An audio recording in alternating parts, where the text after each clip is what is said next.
ഹർഷയാണ് അബുദാബിയിൽ നിന്ന്. ഇതെന്താ സംഭവം എന്നല്ലേ, ദുബായ് ഫ്രെയിമിൻ്റെ ബാക്കിൽ നമ്മളിപ്പോൾ കാണുന്നത് എന്താണ്, ബുർജ് ഖലീഫ. ദേപുട്ടിൽ പോകണം എന്ന് പറഞ്ഞ ആഗ്രഹമായിട്ട് നമ്മൾ ഇവിടുന്ന് അബുദാബിയിൽ നിന്ന് കരാമയിലേക്ക് പോയായിരുന്നു കേട്ടോ. പോകുന്ന വഴിയിലുള്ള ആ ഒരു ദൃശ്യമാണ് ഇപ്പോൾ നിങ്ങൾ കണ്ടത്.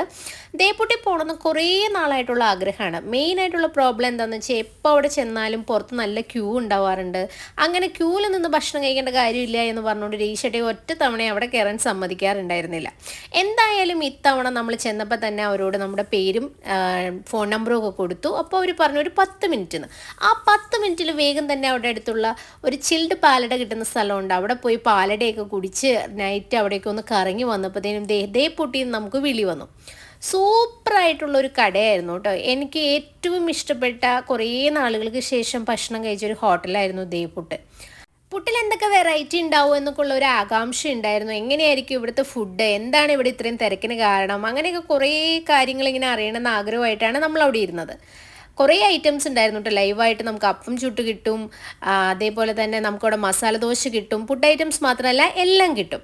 ഞാൻ അവിടെ ചെന്നപ്പോൾ ഇത്രയും നേരം യാത്ര കഴിഞ്ഞ് പോയതുകൊണ്ടാണെന്ന് തോന്നുന്നു എനിക്ക് നല്ല തലവേദനയായിരുന്നു. ഞാൻ അപ്പം തന്നെ ഒരു ചായ ഓർഡർ ചെയ്തു. പിന്നെയാണ് അക്കടി മനസ്സിലായത് അവരെല്ലാവർക്കും ചെല്ലുമ്പോൾ തന്നെ കട്ടൻ ചായ സുലൈമാന് തരും. എനിക്ക് 2 ചായ ഇരിക്കുവാണ്. ഞാൻ രേഷയുടെ ഈ ചായ കുടിച്ചിട്ട് മതി, ഇനി ഇവിടെ ബാക്കിയുള്ള കാര്യങ്ങളെന്ന് പറഞ്ഞ് ബഹളമായിരുന്നു.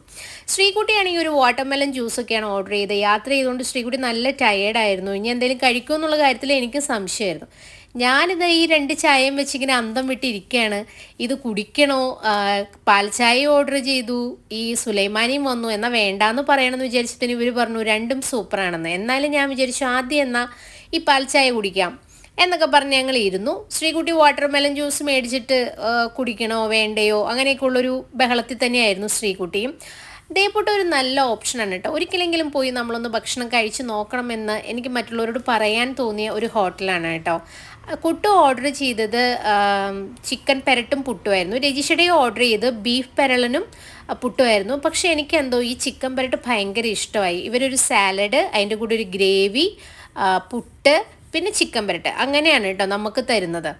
എനിക്കിതൊന്നുമല്ല ഇഷ്ടപ്പെട്ടത്. ഞാൻ നോക്കിയപ്പോൾ എന്താ രാത്രി 10 മണിക്കും ചോറ്, അതും ചട്ടിച്ചോറ്, ബീഫ് പെരളൻ, അതേപോലെ കപ്പ, അച്ചാറ്, ചിക്കൻ ഫ്രൈ, മീൻ പീര, അങ്കമാലി മാങ്ങാക്കറിയൊക്കെ ഉള്ള ഒരു ചട്ടിച്ചോറ്. എനിക്ക് എവിടെ പോയാലും ചോറ് ഭയങ്കര ഇഷ്ടമാണ് കേട്ടോ.